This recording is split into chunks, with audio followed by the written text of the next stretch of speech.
Hi friends.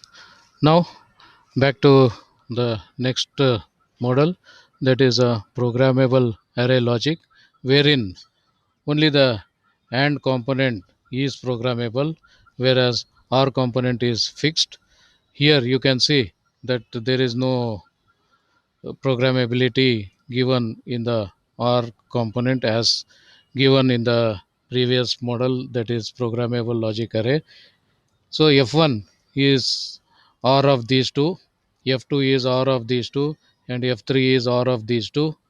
And if you want to, yes, make use of these two terms, or if you want only one, then the other one can be forcibly made 0. Done. So what our example says, F1 should be A bar, B bar. So we want A bar, B bar here.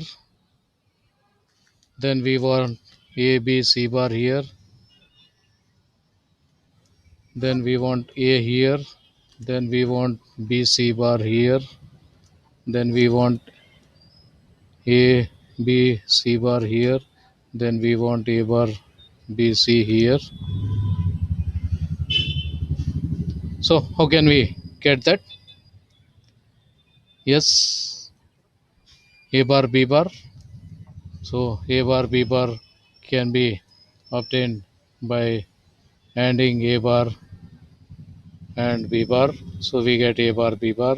Then we want A, we want B, and we want C bar. So this gives A and B and C bar. This you want only A. This you want B and C bar. This you want A,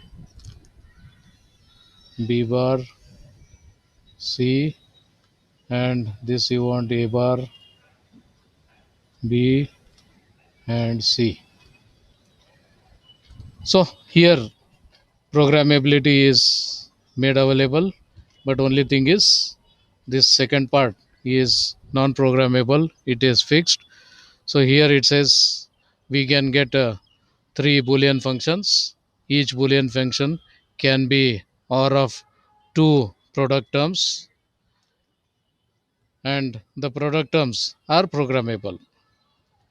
The AND terms are programmable, OR terms are not programmable. So this is a programmable array logic, and the advantage is the second part you don't have to program, only program first part.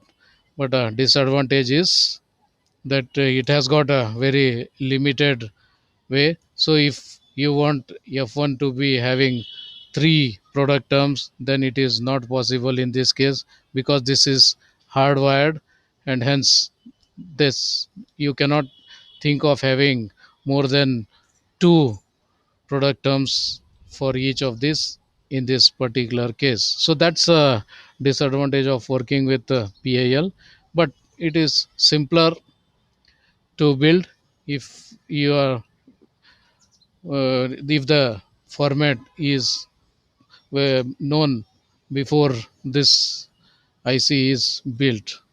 So that's about a programmable array logic. So many more things to follow.